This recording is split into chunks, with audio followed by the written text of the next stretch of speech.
जयपुर के अंग्रेजों के ज़माने की जेल से दो कैदी फरार हो गए और फरार भी कुछ फिल्मी अंदाज में हुए, जिसकी कहानी को अभी तक समझ पाना बड़ा मुश्किल हो गया है।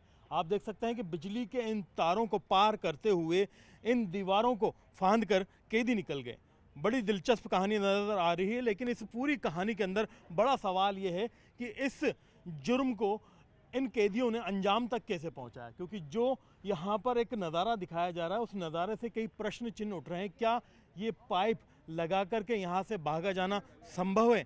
साल 1901 में इस जेल को बनाना शुरू किया गया था। 1904 तक ये जेल बनकर तैयार हो गई थी। सवाई माधो सिंह के दौरान अंग्रेज़ों के दौर में यहाँ पर अपराधियों को रखा जाता था, बहुत से स्वतंत्रता सेनानियों को भी रखा गया, लेकिन कभी इस तरह का मामला नहीं हुआ जिसमें इस तरह से कैदी यहाँ से भागे हों। एक बार जेल के नीचे से सुरंग खोदने की कोशिश ज़रूर की गई थी, लेकिन अब अधिकारी अवाक हैं, उनके समझ में नहीं आ रहा कि जवाब क्या दिया जाए। दरअसल दो कैदी, जिनमें एक कैदी उत्तर प्रदेश का रहने वाला है जो कि 15 सितंबर को ही यहाँ पर आया था और जयपुर के सांगानेर स्थित मालपुरा रोड पर एक चोरी के मामले में उसे लाया गया था। अनस नाम का ये कैदी बताया जा रहा है। वहीं पर दूसरा कैदी जो कि राजस्थान के ही हिंडौन का रहने वाला है और हिंडौन के रहने वाले इस कैदी के लिए अगर देखा जाए तो इसका नाम नवल किशोर महावर है, जो कि 17 सितंबर को जयपुर लाया गया था और सेंट्रल जेल उसे चोरी के इल्ज़ाम में भेजा गया था। इतने कम समय में दो कैदियों ने इतनी बड़ी योजना कैसे बना दी और क्या इस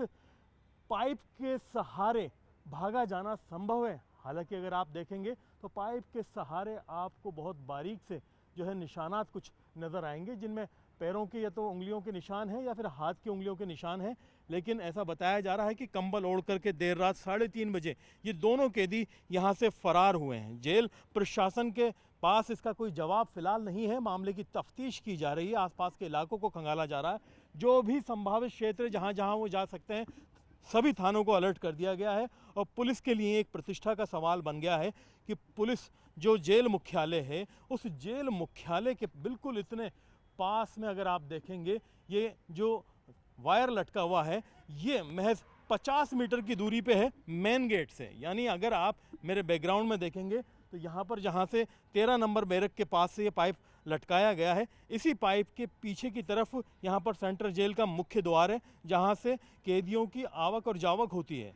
आप देखेंगे कि जब मुख्य सुरक्षा प्रहरी यहाँ पे मौजूद है कैंप लगाए हुए, देर रात 3:30 बजे ठीक उनके कमरे के पास से जो है कैदी निकलते हैं। हालांकि ये बताया जा रहा है कि ये जो वायरिंग और फेंसिंग सिस्टम है इसमें बाकायदा जो है बिजली आती है और बिजली की वजह से लोगों का आना जाना आसान नहीं है। फिलहाल आप देख सकते हैं कि जेल प्रशासन से जुड़े तमाम अधिकारी जांच में जुटे हुए हैं। सभी लोग इस पूरे घटनाक्रम को बारीकी से जानने की कोशिश कर रहे हैं, लेकिन इस पूरे जेल के अंदर जो फेंसिंग है उस वायरिंग में करंट है या नहीं, इस बात का अंदाज़ा आप इन बंदरों को देख करके लगा सकते हैं कि वो बड़ी आसानी से इसके चारों तरफ घूम फिर रहे हैं। जेल प्रशासन को शक है कि किसी अंदरूनी इंसान की मिलीभगत से ही इस घटना को अंजाम तक पहुंचाया जा सकता है। बाकी ऐसा हो नहीं सकता कि यहाँ से इतनी आसानी से जेल से कैदी फरार हो जाए।